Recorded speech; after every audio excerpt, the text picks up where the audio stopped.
जिस प्रकार इस दुनिया में आने वाला हर एक प्राणी अपने जीवन और मृत्यु की तारीख यमलोक में तय करके आता है, उसी तरह ईश्वर के अवतारों के आने का भी एक निश्चित समय था।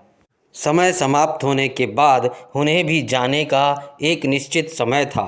भगवान श्री राम की जाने की गाथा भी काफ़ी रोचक है।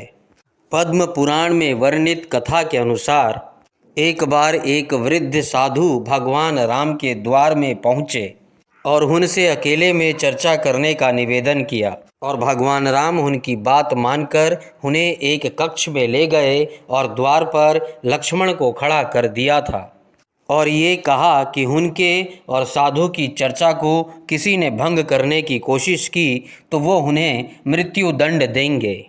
लक्ष्मण जी ने आज्ञा का पालन करते हुए दोनों को उस एकांत कक्ष में छोड़ दिया था और बाहर पहरा देने लगे। वो साधु कोई और नहीं बल्कि यमलोक से आए हुए यमदेव थे, जिन्हें धरती पर इसलिए भेजा गया था कि वो प्रभु राम को बता सके कि उनका जीवन काल अब पूरा हो गया है और अब उन्हें वापस लौटना होगा।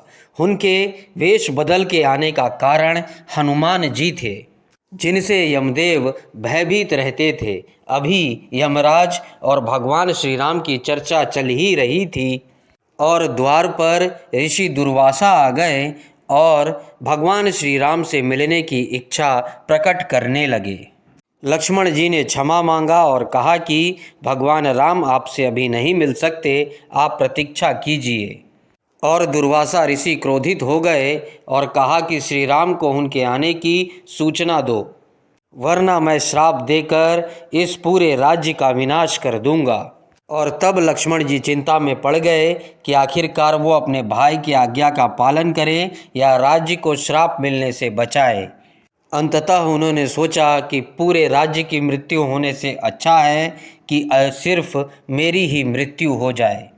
और फिर वो उस कक्ष में चले गए जहाँ भगवान राम और उस साधु की बात हो रही थी, और फिर उन्होंने भगवान श्री राम को ऋषि दुर्वासा के आने की सूचना दी।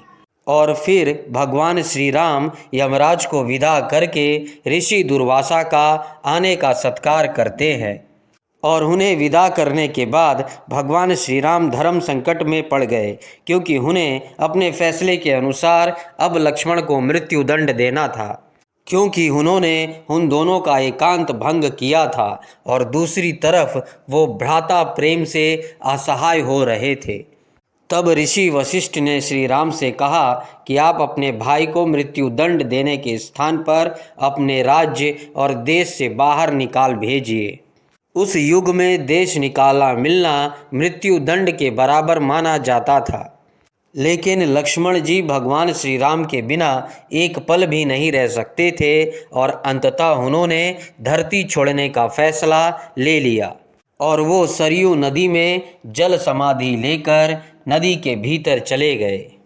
इस तरह लक्ष्मण के जीवन का अंत हो गया और सरयू नदी में जाते ही वो अपने शेष नाग के अवतार में अवतरित हो गए थे और विष्णु लोक चले गए। अपने भाई लक्ष्मण के जाने से श्री राम उदास हो गए और उन्होंने भी धरती लोक से जाने का विचार किया, और यह सुनकर हनुमान, विभीषण और जामवंत वहाँ पर आ गए। और फिर भगवान राम ने, भरत ने और शत्रुघ्न ने सरयू नदी में जल प्रवेश किया और विलीन हो गए।